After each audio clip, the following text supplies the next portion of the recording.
Hello mga ka-house! So guys, andito tayo ngayon sa The Park at Lipa. So ito yung townhouse nila na bagong ino-offer. So yan guys, ito, yan, yung hagdang yan i-dediretso doon sa may sofa. So para mas malaking space natin. So iyan ang pinaka sala, dining table at kitchen. At saka yan yung pinaka, yan, toilet and bath. At meron po tayong dalawa.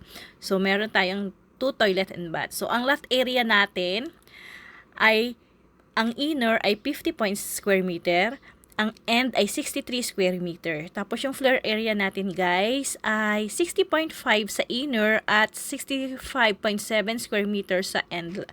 So yan guys, ito yung tatlong bedroom. So ito yung unang bedroom. So makita nyo naman, meron pang built-in cabinet.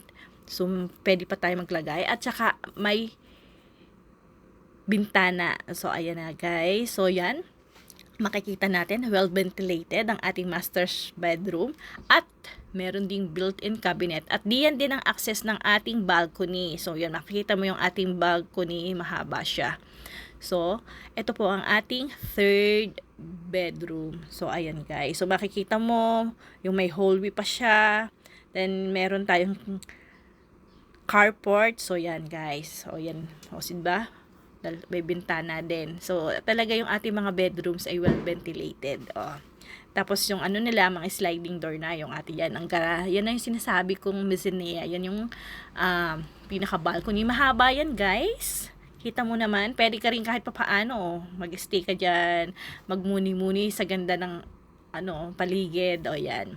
And then, ayan, yan yung sinasabi ko, sa master bedroom lang yan, yung access niya. And then, ito, malapit din siya sa Lipa, Robinson Lipa, SM Lipa, at dun po sa kabilang daan, yung ang way na papuntang Palengke. So, mayroong mga simbahan natin, guys. Malaganda. Yung, napakaganda ng location nito, strategic ika nga. So, guys, PM me. Ang accredited salesperson ng DSUD at ng PRC, Mayra Reyes po lamang. Tara, usap tayo, sabay-sabay tayong magkabahay.